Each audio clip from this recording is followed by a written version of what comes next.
Welcome to Structured Change. Today's episode, we're going to visit two terms often used when we refer to a management system, and that is assurance and control. A management system should provide your required level of assurance, i.e., when I step away from supervision, my management system should provide me assurance that the outcomes, the quality, the quantity of what I'm trying to do is sustained. If it doesn't, well then you need to revisit your management system in terms of its applicability. But if it doesn't, what you'll need to do is put in place controls. So let's start with some examples of assurance. A documented process or procedure is a form of assurance. People themselves are a form of assurance. If they have skills and they have an understanding of what and why they're doing something, that is a good form of assurance and often overlooked. Rules are another form of assurance, and of course policy. But these are really, if you like, assurance pieces that are documented, and they require people's behaviour to adhere to them, which then comes back to, do they believe in what they are doing? Are the values of the organisation and the values of the people in place for them to actually want to execute these documented elements?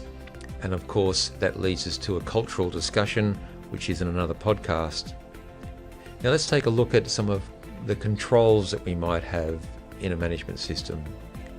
They could be a measurement point, a check of some description, and that could be a visual check, something done with a ruler, a micrometer, a vernier, or a sample of some description. Now, the idea of understanding the difference between assurance and control also comes down to cost. If I build adequate assurance into my processes, i.e. my assurances is in process, it costs a lot less. Items being produced or a service that we're providing may need an additional control, and it could be while someone is learning, or it could be a change in the environment in which we are working.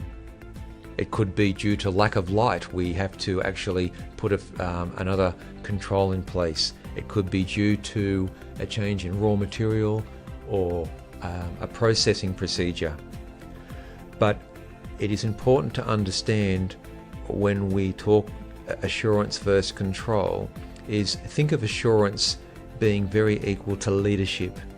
We invest in a process, we invest in people so that we have got that degree of assurance and dependability that what we say we do will actually occur. Whereas think of control as in management. In order to control that process or the output of a process, we put in place management, and think of a control as almost micromanagement.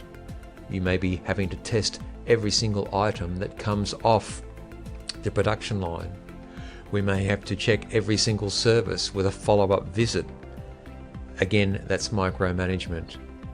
So when you're actually working in change, and especially around management systems, understanding the difference between assurance and control will enable you to craft your conversations.